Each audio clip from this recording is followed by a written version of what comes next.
주전 1000년부터 961년까지 이스라엘을 통치했던 다윗 왕은 이스라엘 역사상 가장 위대한 군주였습니다.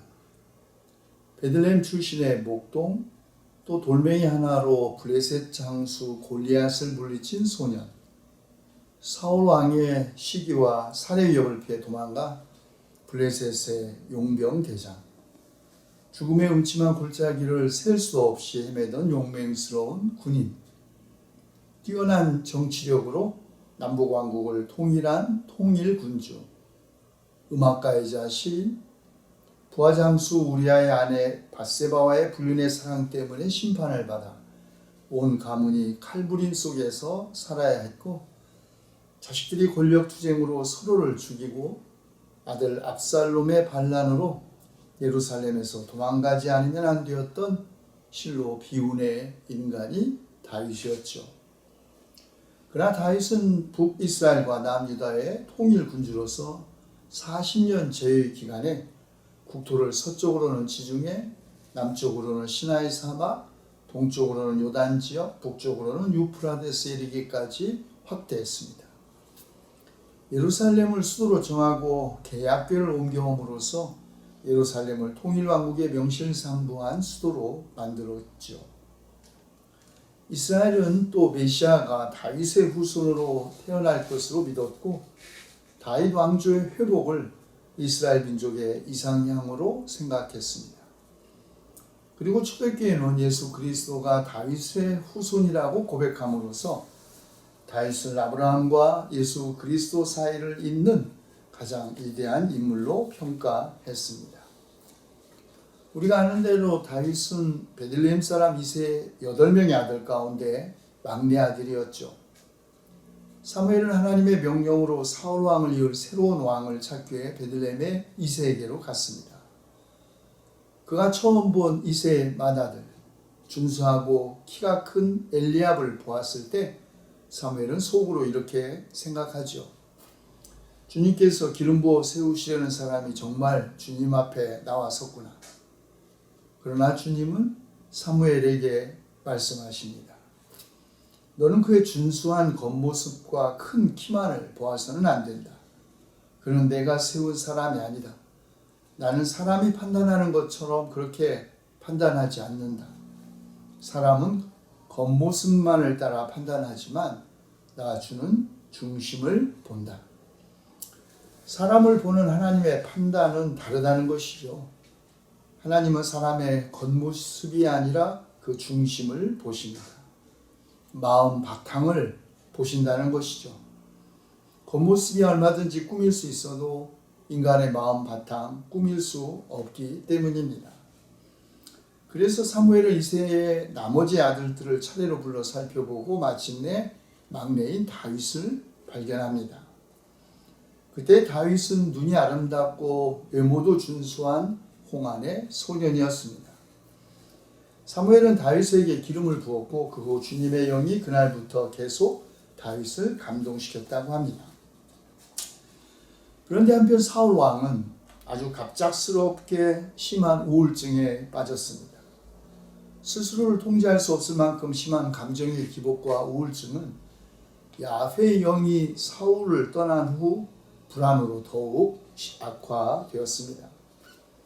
음악이 악령을 쫓아낸다고 믿었던 신하들, 수금을 잘 타는 사람을 찾았고, 이때 다윗은 사울 왕의 궁정음악사로 궁정에 들어갑니다.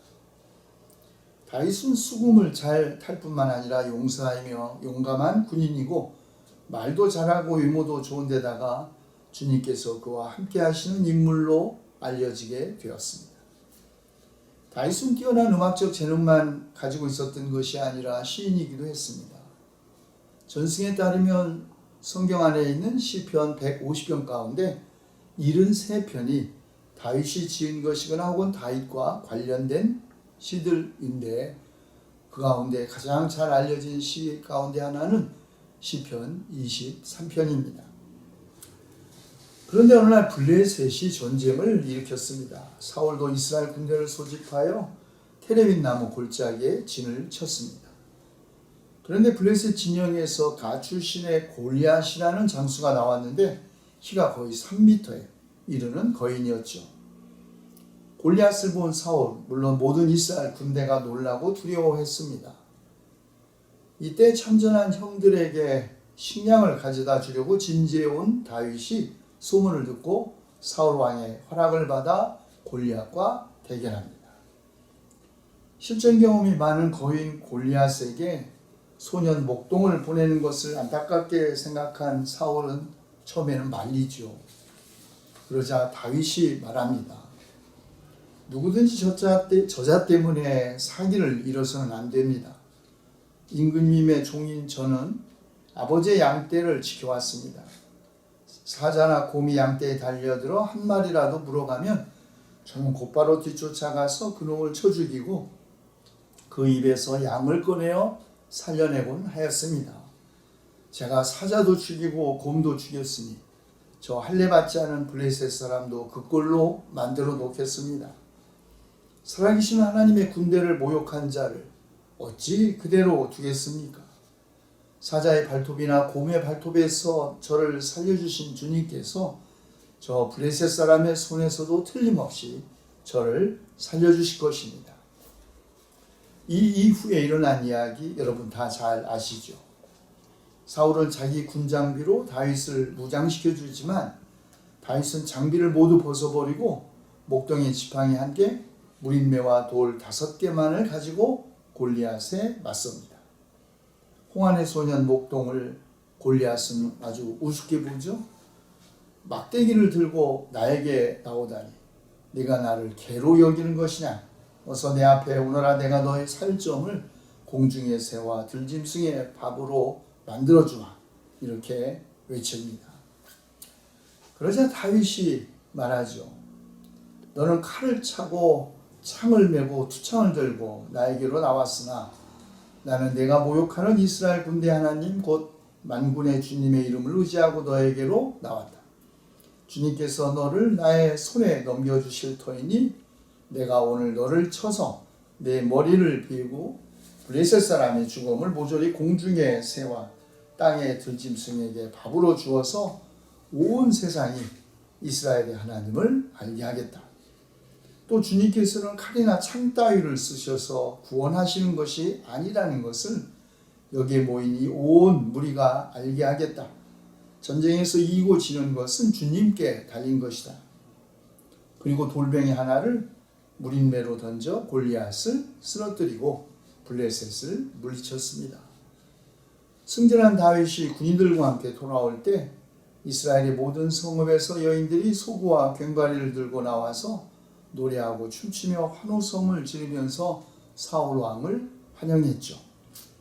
그런데 그때 여인들이 춤을 추면서 부른 노래가 사울을 몹시 언짢게 했습니다. 사울은 수천 명을 죽이고 다윗은 수만 명을 죽였다. 사울 왕 생각할수록 화가 치밀었을 것입니다. 사람들이 다윗에게는 수만 명을 돌리고 나에게는 수천 명을 돌렸으니 이제 그에게 더 돌아갈 것은 이 왕의 자리밖에 없겠군 투덜거렸죠. 그리고 그때부터 사울은 다윗을 시기하고 의심하기 시작했다고 합니다. 사울 왕의 우울증도 심해지기 시작했고 사울 왕은 정략적인 혼인 제안으로 다윗을 회유하는가 하면 연회석상에서 창을 던져 다윗을 죽이려고 하기도 했습니다. 그리고 도망친 다윗을 끝까지 추적하기도 했죠. 목숨을 겨우 건지고 도망친 다윗, 이스라엘의 적인 블레셋의 용병 대장이 되어 겨우 목숨을 부지할 수 있었습니다. 그러나 사울 왕이 길보아 산의 전투에서 블레셋 사람들에게 참패하고 자살한 후 사울의 군대 사령관이었던 아브넬은 사울의 아들들 가운데 생존해 있었던 이스보셋을 마하나임으로 데리고 가 새로운 왕으로 세웠습니다. 일종의 망명 정부를 세운 것이죠. 그러나 왕위 세습은 당시 구속력 있는 것으로 인정되지 않았습니다. 이스보셋이 단지 사울 왕의 아들이라는 것이 자동적으로 이스라엘 백성이 그에게 충성을 바치게 한 것은 아니었단 말입니다. 그러는 동안 다윗은 그의 부하들과 그의 가족들을 데리고 헤브론으로 가서 유다의 왕으로 즉위합니다. 다윗이 왕이 될 수 있었던 것은 그가 섬겼던 블레셋 사람들의 동의를 얻었기에 가능했습니다. 우리는 다윗이 사울에게 쫓겨 도망다닐 때 이스라엘의 적인 블레셋의 용병 대장으로 살아남았다는 것을 압니다. 블레셋의 봉신이었던 다윗을 유다의 왕으로 세운 것은 블레셋의 전통적인 분할 통치라는 정책 때문이었습니다. 블레셋은 다윗이 유다의 왕이 되는 것을 사실상 내심 바랬던 것이죠. 이것을 알고도 유다 백성이 다윗을 환영한 것은 같은 지파에 속한 다윗이 그들을 방어해 줄 수 있는 강력한 군사 영웅이었고 블레셋과의 관계를 중재해 줄 수 있는 위치에 있었기 때문입니다. 게다가 다윗은 자신의 용병들 때문에 이미 사유지를 가진 봉건 영주이자 이방 강대국의 봉신이었다는 점이 백성의 지지를 끌어내는 데 중요한 역할을 했습니다. 그런데 사울을 이은 이스보셋 재위 2년 만에 군 지휘관들에게 암살당합니다. 이스보셋을 암살한 2명의 군 지휘관, 다윗에게 충성을 맹세하기 위하여 이스보셋의 자른 머리를 다윗에게 가져갑니다. 그러나 다윗 기뻐하기보다는 오히려 잠자는 어진 왕을 침상에서 죽였다고 크게 격분하면서 부하들을 시켜 그들의 손과 발을 모조리 잘라낸 다음에 그들의 주검을 헤브론의 연못가에 달아 메었습니다. 그리고 이스보셋의 머리는 가져다가 헤브론에 있는 아브넬의 무덤에 묻었다고 합니다. 다윗은 이런 관용과 포용의 정치력으로 북이스라엘 백성의 신임을 얻고 북쪽 이스라엘을 통합하여 명실상부한 통일왕국의 왕이 되었는데 그때 그의 나이 30살이었습니다. 그 후 헤브론에서 7년 동안 남쪽 유다를 다스리고 또 33년 동안 예루살렘에서 온 이스라엘과 유다를 통치한 40여 년 동안 다윗은 이스라엘 역사상 가장 위대한 왕으로서의 치적을 쌓았던 것입니다. 무명의 목자 다윗이 마침내 통일 군주가 될 수 있었던 것은 그가 충분히 정치적이고 전략적인 인물이었기 때문입니다. 다윗은 왕권을 솔로몬에게 안정되게 넘겨주기 위하여 평생을 그와 함께한 부하 장수 요압과 심지어는 자신이 죽이지 않겠다고 맹세한 게라의 아들 시므이도 처형하게 합니다. 다윗은 자신의 왕좌를 위협할 잠재적 위협 세력을 모조리 사전에 제거함으로써 왕권을 경고하려고 했던 그 아주 야만성을 가진 인물이었습니다. 또 다윗은 자신의 죄악을 감추기 위해서 잔꾀를 부리고 악을 행하기도 했지요. 우리가 아는 대로 어느 날 저녁 왕궁의 옥상에서 다윗은 한 여인이 목욕하는 것을 보았습니다.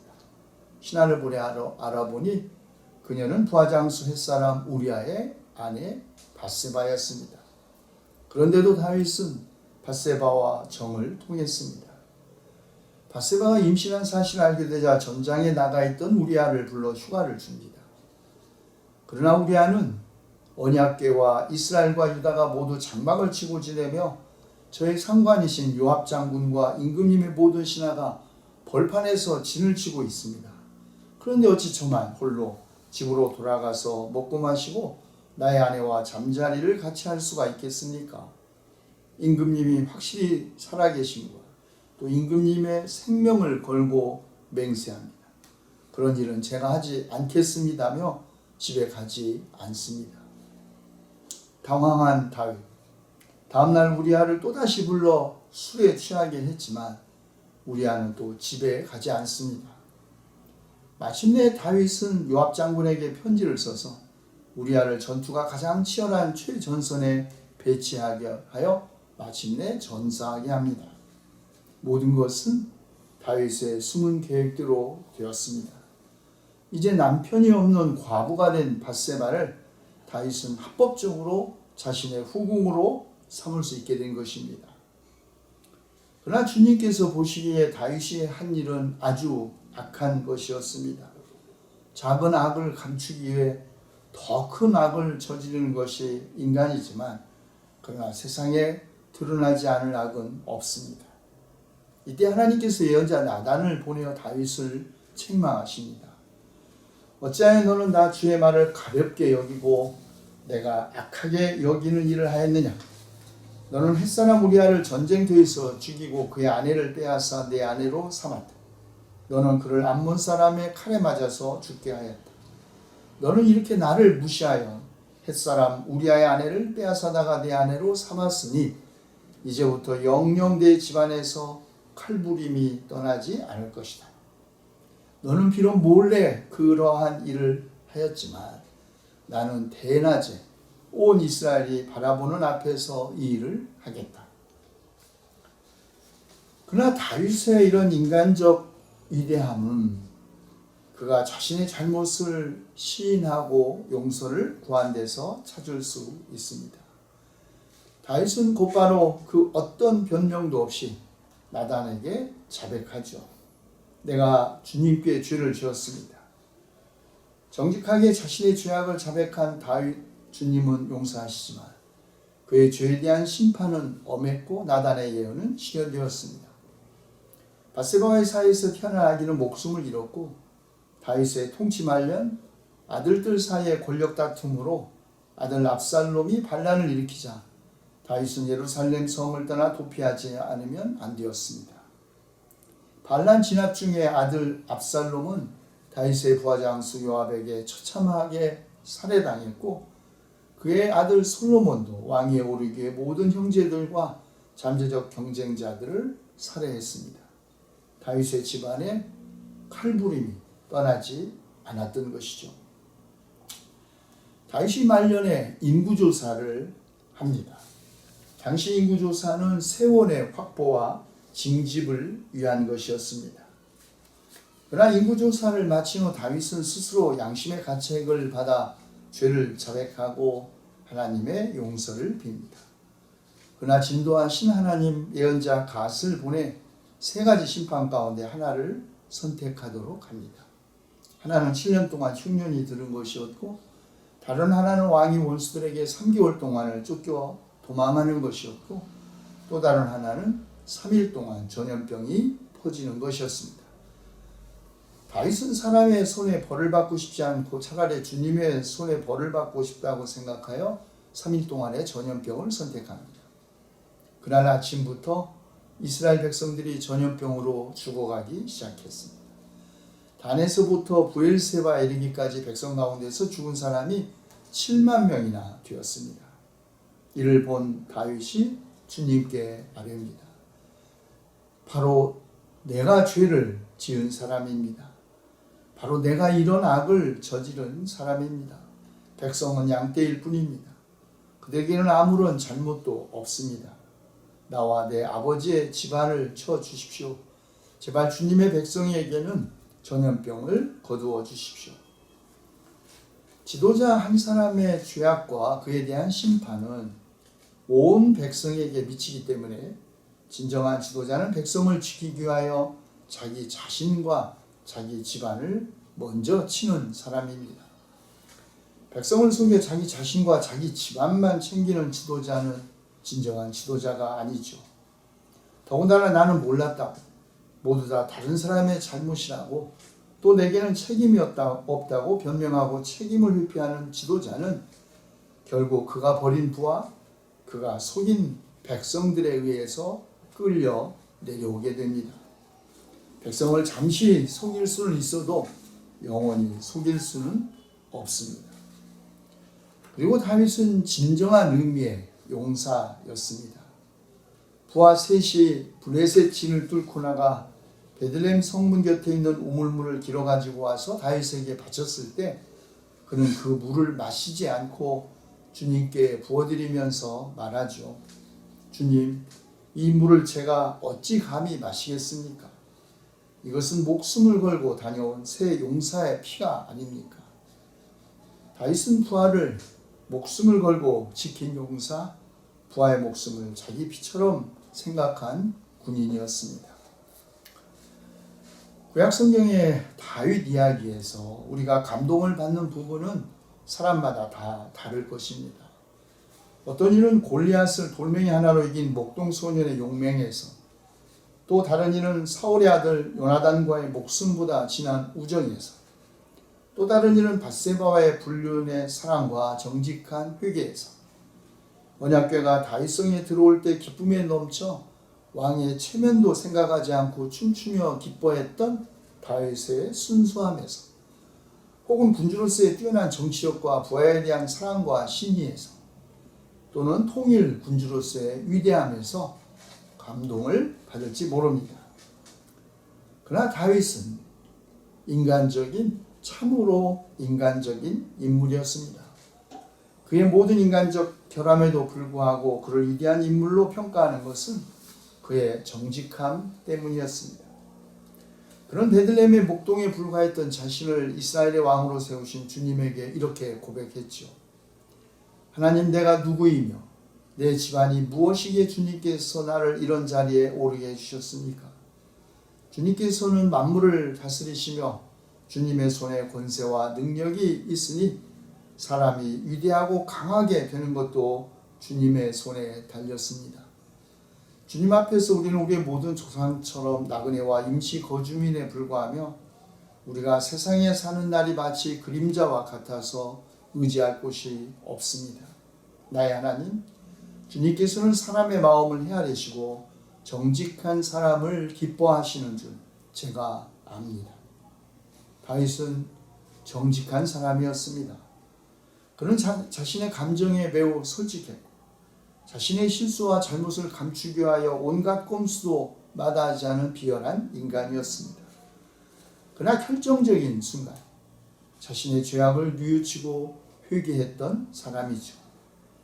다윗은 용맹한 군인이었지만 수많은 전쟁과 전투 속에서 밀려오는 죽음의 위협을 언제나 두려워했고, 그 두려울 때마다 뼈가 마디마다 떨리고 마음도 걷잡을 수 없이 떨릴 정도로 탄식했고, 거짓 증인들과 원수들과 대적자들이 그를 칠 때는 울부짖었던 사람입니다. 그러나 다윗은 하나님의 한결같은 자비를 의지했고 마음에 속임수가 없는 사람, 하나님은 용서하신다는 것을 믿었던 사람입니다. 우리는 이것이 성경이 증언하는 다윗의 위대함이라고 생각합니다. 길을 잃었을 때 다윗은 하나님께 그가 마땅히 가야 할 길을 가르쳐 달라고 기도했고, 젊은 시절에 지은 죄와 반역을 기억하지 마시고 주님의 자비로우심과 선하심으로 자기를 기억하여 달라고 빌었습니다.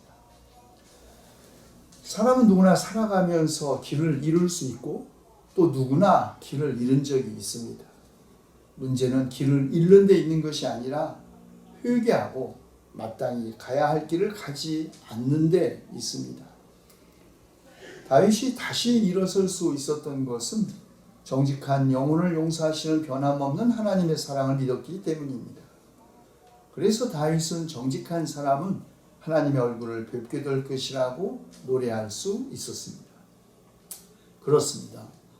하나님은 마음이 정직한 사람과 마음이 정결한 사람에게 선을 베푸시는 분이시고, 정직한 사람의 기도는 기뻐하시는 분이시니 우리도 정직한 마음으로 주님 앞에 나아가면 용서하지 못할 일이 없으신 주님께서 우리와 함께 하실 것입니다. 다윗은 수많은 시들을 남겼지만 그 가운데 시편 23편이야말로 그의 전 생애와 그의 신앙 고백이 가장 압축적으로 표현된 것임이 분명합니다. 그래서 우리는 오늘의 인물 탐구 다윗을 시편 23편의 기도로 마치려고 합니다.